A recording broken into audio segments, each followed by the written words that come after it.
jamhira mon bandiraɓe tedduɓe musidɓe sehilaɓe diniral jamma bela yo Allah yurmo musidɗo men Jallissi Yafuɗum. Hande koye dartol fulɓe gonɗen e deftere mawɗo men professeur Aboubakry Moussa Lam wiyetende fulɓe gila heeli e yoyo ha Fouta. Tawi hande gonɗen koye haalullaji won anduɓe winduɓe haalɓe iwri fulɓe. Ɗi professeur wiyata ko haalullaji ɗi potani teskede siko wona haalullaji deeƴi hakkille. Ɗum noon koye ɗum gonnoɗen, koye ɗum jokkaten ha hande so Allah jaaɓi. Joni garen e André Arsène 1907 1911. Arsène e defte mum ɗiɗi ɗe windi e Guinée nangi ko fulɓe ko kañumen goni fuɗen walla ful'en haalareɓe injilɓe. O wi koye leñol Misra naaɓe hanki ɓe jeeno ko caggal nde ɓe poola e hare ɓe kamno e bandiraɓe maɓɓe woɗɓe ɓe peri ɓe payi hirnangue rewo Misra ɓe cinci toon. Koye on nokku ɓe gonata ha janguji perse en tampina ɓe nde ɓe egga ɓe ndewa e popporɗe jeerede Sahara haɓe keɓa less Maroc. Koye less Maroc ɓe gonata ha berbere en kabnaɓe kadi ɓe eggana Tisit. Konde berbere en karsiniɓe ɗon e Tisit kadi ɓe telli e reedu Fouta.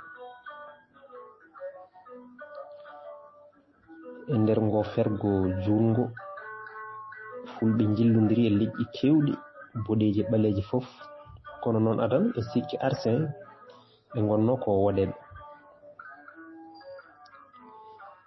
Ciftinen tan Arsène so tawi fulɓe gonno ko fuɗen walla ful'en ɓe mbawa wonde leñol boɗowol to adam saabu yaltuɓe e ɓen kam walla ham nangiraɗo ko kañum e hoore mum woni tanum ɓaleɓe e askoji injil. So tawi noon koko faari e fergo ngo ɗo ngo iwi ɗo ina wawi wonde kono ɗo Arsène rewnigo ɗo ina yeddo saabu won laabi goɗɗi jogadi.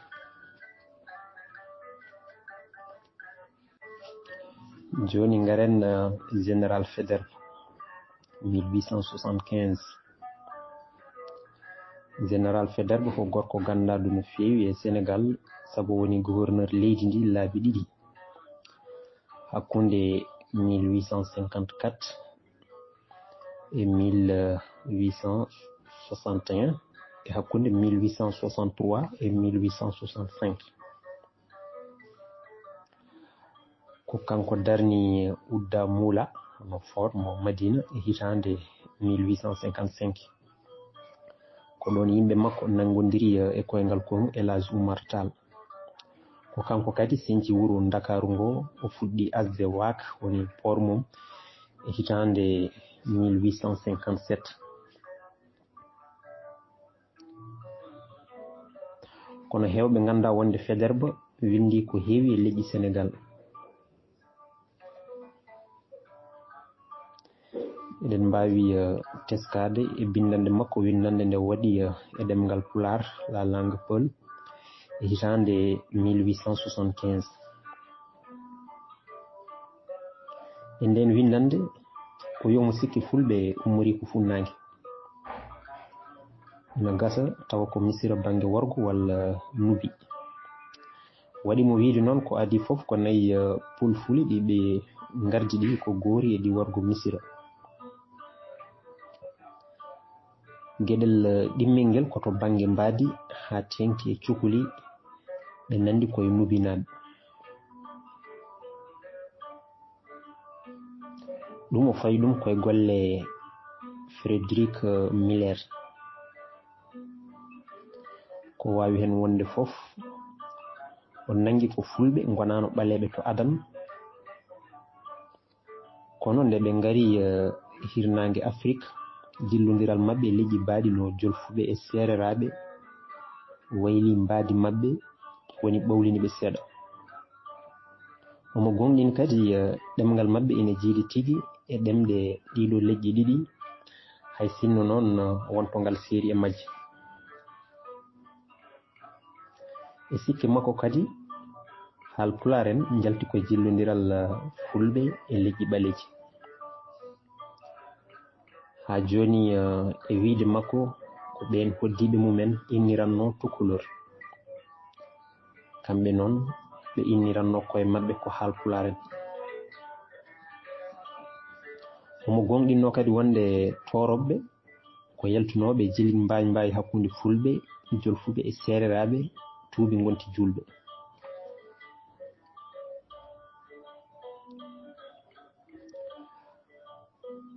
so en tongi miijo Faidherbe ngo tawren ko fulɓe ummi ko funnague te gonano ɓaleɓe. jillodiral maɓɓe e leƴƴi ɓaleji ma jibin Haalpulaar en e toroɓe. ɗemgal maɓɓe jiiɗi koye ɗemɗe ɓaleje.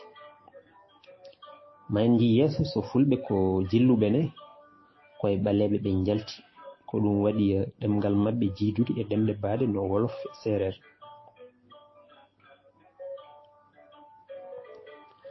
so tawi noon ko iwdi toroɓɓe e ko konngol ngol soomi ko, mbiyen Faidherbe ɗeɓi yande seeɗa saabu ko haali ko woni hen gonga tan ko tuubgol maɓɓe ɓe naata e diine. ma en ji yeeso holko addi konngol ngol e holko ngol soomi. joni garen le marquis de Tressan 1952 fawade deftere Toxier wi ɓurani ɗum ko tawtude anduɓe nogas e joyo nanguɓe wonde fulɓe ummi ko Éthiopie e Nubi. ha joni e fawademo e ko Mademoiselle Verda haalanimo, o wi o feccani sikke wonde fulɓe ummi ko funnague ndewi e lappi seteji njulago.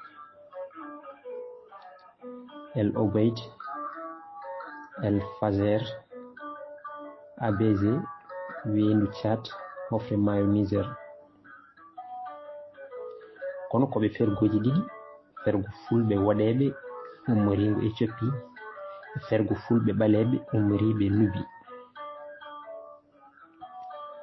so tawi noon koko fati e ɗemgal fulɓe, o yeddani jiidigal maggal e ɗemɗe leƴƴi ɓaleji, kono noon Pulaar wawa yaltude e Seereer no Delafosse miijiruno ni, saabu mawɗo diine Issa goto garnoɗo Sénégal te gandunoɗo ɗemgal Seereer ngal no fewi, nangi ko sereraɓe jiggi ɗemgal mumen e Pulaar walla mbayligal mumen nde koddi e haaloɓe Pulaar e reedu Fuuta. kanko e hoore makko wittoji makko e pelle inde hono classe nominal ɗemɗe baɗe no Pulaar, Joola, Seereer, kolliri ko Pulaar pelle 25 ɓuri hewde pelle, ndeke noon ɓuri naywude e Joola pelle 15 e Seereer pelle 12. en paami wonde e fawade e kuulal gandangal no feewi e nder ɗemɗiyankoɓe, ɗemɗe jahata tan koyna ɓeydo hoybinde gueɗe mumen.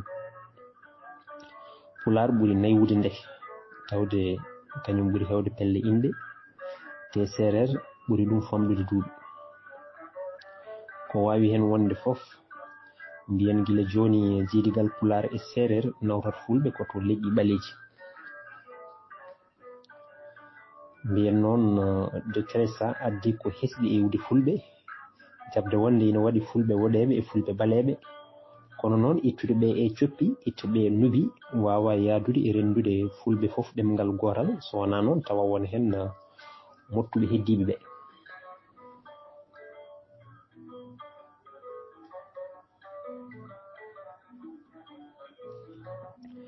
joni garen e Louis Toxier 1937. oɗo gorko ene jeeya e ɓurnoɓe humpitade gueɗe fulɓe. e hitande 1937 o windi deftere wonde fayida no fewi. e wiide Toxier fulɓe jalti koye ham te iwi koto maayo nil ngo ɗofiro. ciftinen ɗo tan e ɗemgal waaɓe no toksi en yaltuɓe e ham ko waɗeɓe gonno hay sinno ham e hoore mum waade askoji injil ko ɓalejo hasbere. so ngon miijo rewama ɗum firtata ko fulɓe ko waɗeɓe ngadi wonde hade mumen jillodirde no feewi e leƴƴi ɓaleji ha mbaadi mumen wayli. nde fulɓe ummi toon ɓe per ɓe ngari ha hirnangue Afrique hade mabɓe loncude lawol haɓe deeɓi artude ɗo ɓe iwnoɗo e wiide toxieux ko ɗo yimɓe fof poti yoytade ko faati iwde fulɓe.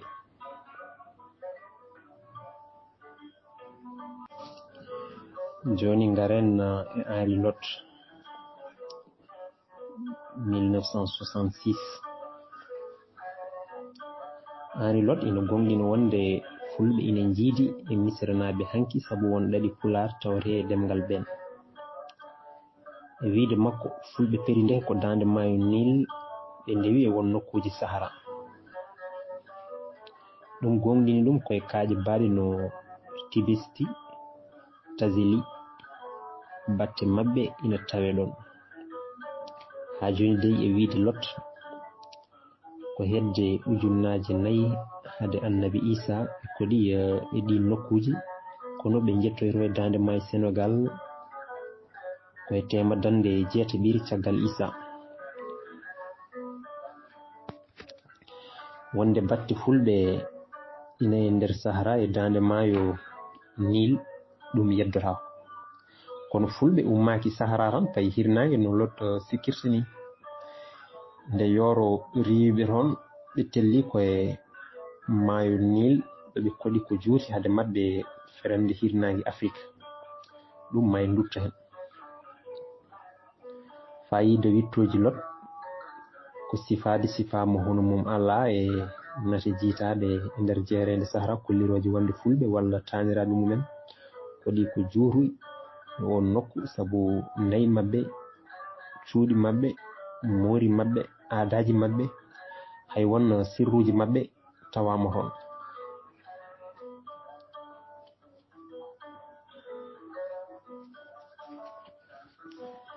joni garen e gandu Sénégal najo hono Cheikh Anta Diop e 1954. Cheikh Anta Diop ene jeeya e anduɓe turiɓe iwde fulɓe e wiide makko fulɓe jalti koye misiranaɓe hanki te peri ko dande maayo Nil ngari Afrique banggue hirnaki. Cheikh Anta Diop adi fof ko ruttade sikkeji ɓurɗi yaaje patude iwde fulɓe. e deftere makko ɓurde darjude Nation Nègre et Culture o wi heewɓe cikkanno fulɓe ko waɗeɓe gonno adan waɗeɓe jillodirɓe ɓaleɓe ha ɓowlita. sikkanoma kadi ngal jillodiral waɗi koye nder keedigal e koddigal jutgal hakkude safalɓe e leƴƴi ɓaleji. so tawi jillodiral wawa riwtede iwde fulɓe nokku ɗo ngal waɗi ɗo wona ɗo sikkanoɗo foti ƴeewede ko banggue goɗɗo. fulɓe e leƴƴi Afrique banggue hirnangue fof peri ko Misira.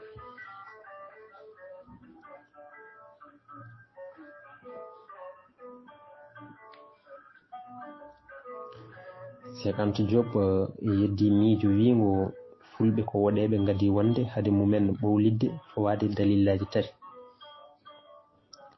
goo witto holliri wonde pular ɗemgal fulɓe ala fof e ɗemɗe leƴƴi boɗeji ngal jiidi. witto jiidini pular koye ɗemɗe leƴƴi ɓaleji mbaɗi no sereraɓe, jolfuɓe e misiranaɓe hanki. ɗiɗi sinno fulɓe ko waɗeɓe ɓurnoɓe ɓaleɓe towde pinal gonno ɗoɓe mbawi ummade fof soɓe jillodiri e ɓen ko pinal mabɓe ɗemgal mabɓe fonno jaalade kono hande pinal fulɓe e ɗemgal mumen fof koye leƴƴi ɓaleji limtete. ha joni e wiide Cheikh Anta so tawi ko noon alay saago jaɓe fulɓe ko Afrique naaɓe ɓaleɓe gonno jillodirɓe seeɗa seeɗa e waɗeɓe arɓe tawi ɗumen cayi mumen. ko ɗum tan wawata famminde en holko waɗi gaga boɗowol maɓɓe labtugol fulɓe ina kala ɗemgal ngal wawa jidinede hay gotal e ɗemɓe leƴƴi boɗeji tawa kadi ko dewol woni ngorodi pinal maɓɓe kamɓe fof e wonde e goru hoɗoru en no woniri ngorodi pinal leƴƴi ɓaleji Afrique deƴƴi ɗo gotel tawa kadi ko jilludi no Yoruba en e Sarankulleɓe ni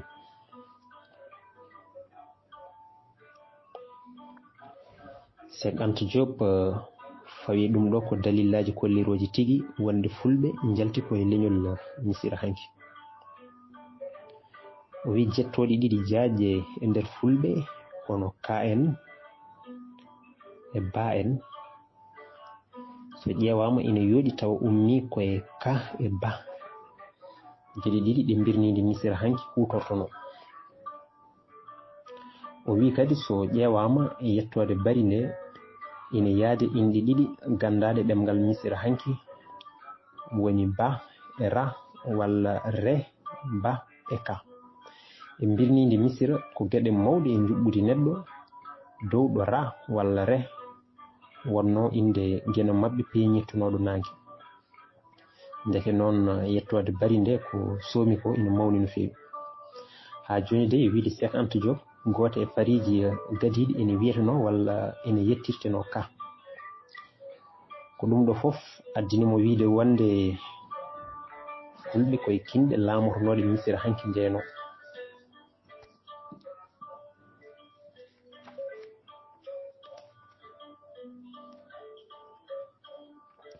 so tawi fulɓe ko ɓaleɓe gonno holno boɗowol maɓɓe ngol ardi maɓɓe ɗonne jabol Cheikh Anta Diop ngol ina deeƴa e hakkille o wi boɗowol fulɓe ngol feeñi konde pinal Missira ngal woni e nangue hoore mum e gardugol moƴƴol cuuɗi laamu 16 ɓiiru e 19 e on saaha 1550 1187 hade annabi Isa Missira hanki jimno leyɗele gonɗe hakkude dande maayo Nil ngo e maayo Ofrat leƴƴi boɗeji konnoɗi e ɗen leyɗele mbattu arde Missira ina liggine e nder konuji e nder guese walla maadiji fari e hohoɓe laamu mum mbatti subtude rewɓe ɓurɓe yiitinade e ɗin leƴƴi ina ndesa e mumen arɓe walla addaɓe Missira ɓene mbatti kañumenne resde rewɓe Missiranaɓe tawde Missiranaɓe nden ko ɓaleɓe gonno ɓe mottu ɗin leƴƴi boɗeji ɗi cayi e mabɓe kono guri ɓurnoɗi nadde e jillodiral ngal mbayli boɗowol e mbadi ɓurdi moƴƴude jelliti ko ni fulɓe peeñi e pinal Missira ha joni e wiide Cheikh Anta Diop mo ƴewtidi Ramses ɗiɗaɓo e bammum Seti Gadano ma famɓen jalti koye dewle hakkude Missiranaɓe ɓaleɓe e woɗeɓe ɓe jimno ɗum mbatti pinal Missira hanki ina gonɗini ɗum saabu mo ƴewtidi tiguiriji nate goppaɗe e juulirde walla gagneje ɗin ɗon yontaji mataw ede ceeri no fewi e nate yontaji gadiɗi ɗi mbadi boɗewol fof ina seeri ha joni e wiide Cheikh Anta Diop fulɓe koye dande maayo Nil ngo e nder leydi Missira ndi koɗi hande laamu Missira yani addi caro ko nden ɓe pelliti eggude kamɓe jawdi mabɓe ɓe gonti e goru hoɗori en kono ngorondi pinal mabɓe woni ɓurnude dewol heddi waylaki ko noon ɓe tacciri dongre Afrique nde ɓe ngari ha e reedu maayo Sénégal hade mabɓe haylirade ɓe dangana funnague so en ƴewtidima ko Cheikh Anta haali ko tawren ko jippi jiiɓuji kewɗi jibnoɗi anduɓe holko waɗi ɗemgal fulɓe jiidude e ɗemɗe leƴƴi ɓaleji holko waɗi aadaji fulɓe e nesuji mumen wonde ɗi leƴƴi ɓaleji holto leñol fulɓe heeɓi boɗowol mumen mantinigol ngol holno ɗum arti ɗeɗon namni fof Cheikh Anta Diop jaabi muɗumen te ko jaabi ko middeje hakkille. Won jiiɓoy noon mo Cheikh Anta jibtani woni jiidigal ɗemngal hakkunde fulɓe Haalpulaar en jii dow seeɗa wonde Cheikh Anta itti fulɓe ko Missira, Haalpulaar en noon o itti ɗumen ko worgo Missira e leydi gandirandi hande Soudan. O wi wonde ina gasa tawa Haalpulaar en jalti koye leñol Nuer en sabu jettoɗe maɓɓe ina tawe e ngol leñol.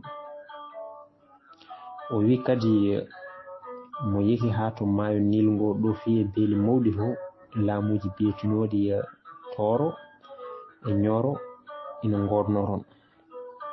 Ha joni de e wiide Cheikh Anta Diop e nder leydi Nubi e nder leydi Nubi ndi kadi e nokkuji ciforteɗi kaaƴe Nubi ko lindo Nubi leƴƴi Tooro e Nioro ina gonno toon.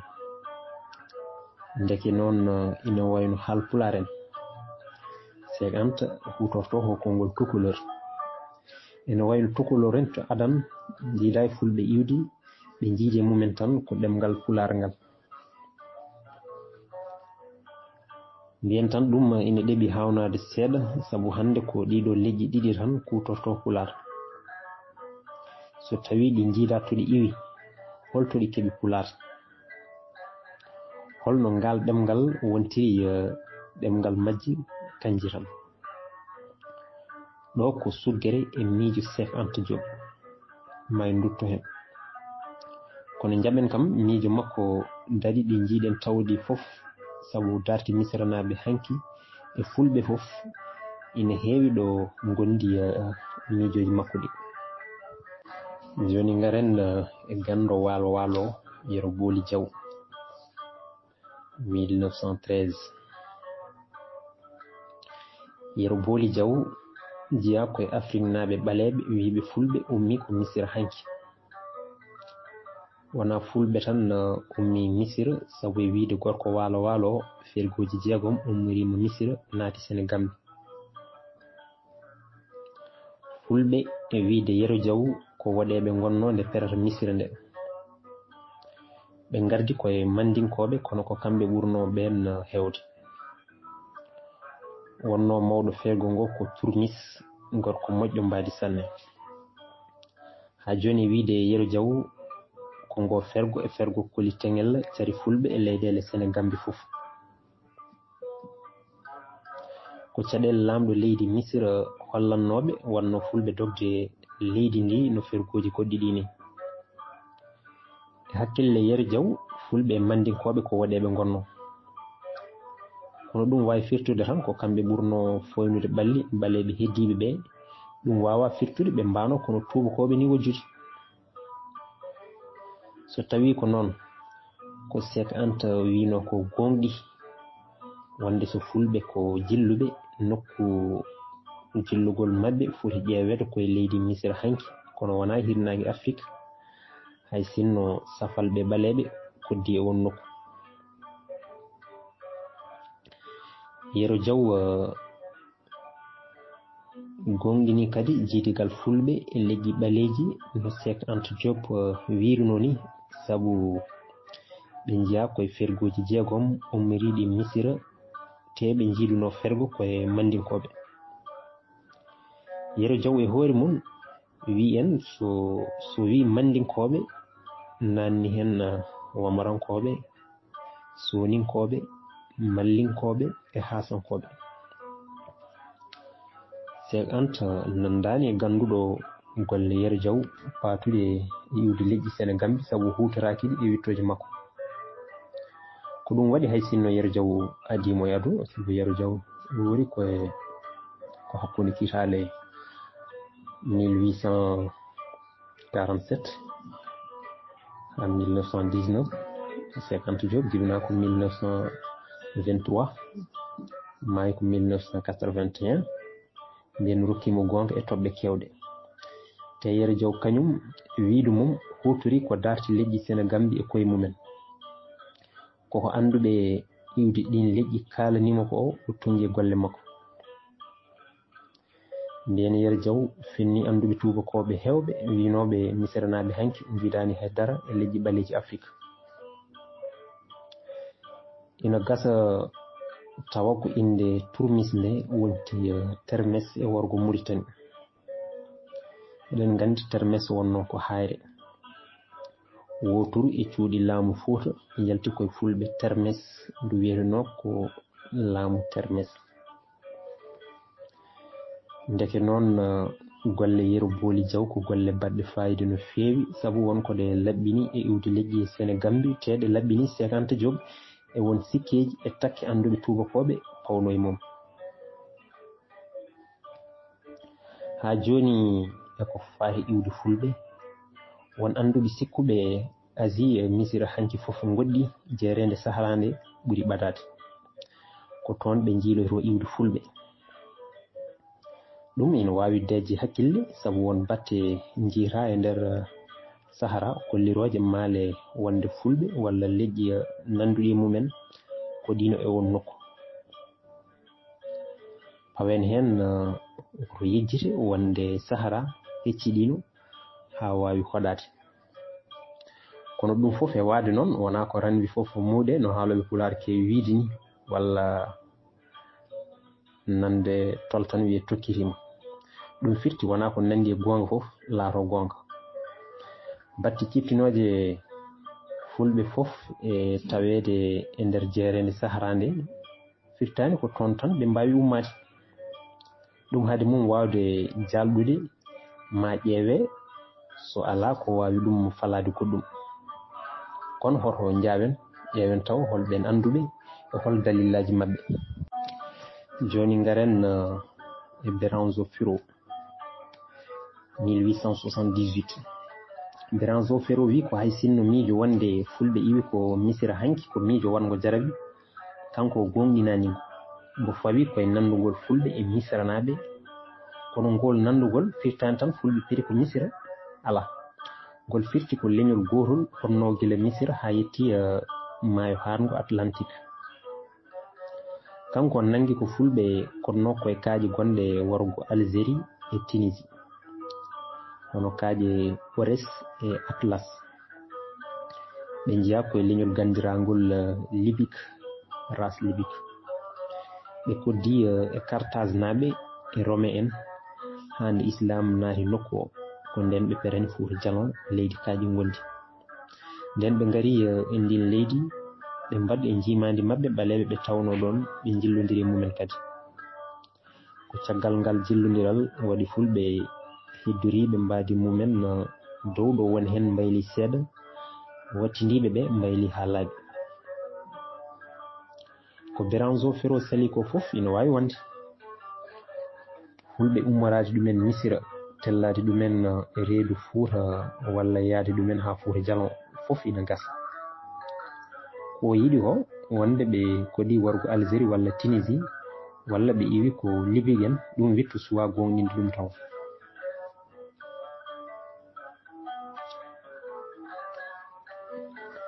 joni garen e Sarlo Montey 1950. Sarlo Montey waɗi fulɓe ko pecce ɗiɗi fulɓe waɗeɓe e fulɓe ɓaleɓe. oyi fulɓe waɗeɓe ɓeno wiyata fulɓe tigi rigi jalti koye jillodiral bangal hakkude koninkoɓe yanoynoɓe e laamu Ganna e hitande 739 e berbere en walla leƴƴi goɗɗi boɗeji ɗiɓe tawno toon. ko ɗum addinimo wiide wonde e sikke makko fulɓe waɗeɓe ko jillodiral hakkude arabeɓe e berbere en ina gasa tawa ko yahuɗi en seeɗa naati hen. so tawi koko faati e fulɓe ɓaleɓe ɓe yande Montey ko kamɓe gadi waɗeɓe ɓe te ko kamɓe dokki ɓen jawdi daridi saabu koɓe aynaɓe ɓe gonno guila ko ɓooyi. ha joni e wiide Montey fulɓe waɗeɓe ɓe kaɗani tan e jiggade jawdi hay ɗemgal mabɓe ɓe jiggi ɗumen koye fulɓe ɓaleɓe ɓe. wi ngal ɗemgal jigga ngal innirama ɗemgal fulɓe kono ngal wonno adan ko ɗemgal leñol ɓalawol jiidugol e ɗemgal mande te ɗaɗol pulngol pirtuwol ɓaleejo iwi koye ngal ɗemgal ko ɗeɗo geɗe fof gaddani Charles Monteil wiide iwde fulɓe tigi rigi ɓe woni fulɓe woɗeɓe ɓe fotani yiiloyeede funnaange ala foti yiiloyeede ko hirnaange e poporde jeerede saharande to leƴƴi boɗeji e ɓaleeji jillodiri beele fulɓe ina mbawi yaltude e koninkoɓe arabeɓe nannunoɓe diine islam e hirnaange Afrique hedde temadande jeeɗiɗi e capanɗe tati e jeenayi no Charles Monteil wiiri ni jaabuɗen ɗum wawa deeje e hakkille saabu fulɓe ngadi ɗum to woɗɗi hay sinno noon ina wawi won fulɓe jalti e ɓen arabeɓe ko noonne kadi jiggugol pular tondiri hakkille nanni hen Monteil ko wiidemo fulɓe koye arabeɓe jalti nde noon taniraɓe mumen kalanno ko arab hade mumen wattude haalde pular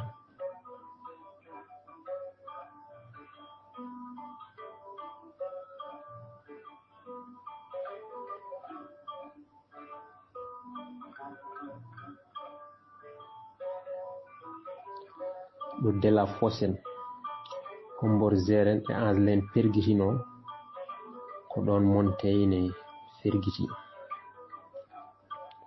ɗum noon bandiraɓe tedduɓe musidɓe sehilaɓe ko ɗo karten ha ñande wonde so Allah jaaɓi garten e jeyanɗe Amadou Hampati Ba en woɓɓe waɓe noon kañumen holko kaali e iwde fulɓe ɗum noon Allah jarama on jarama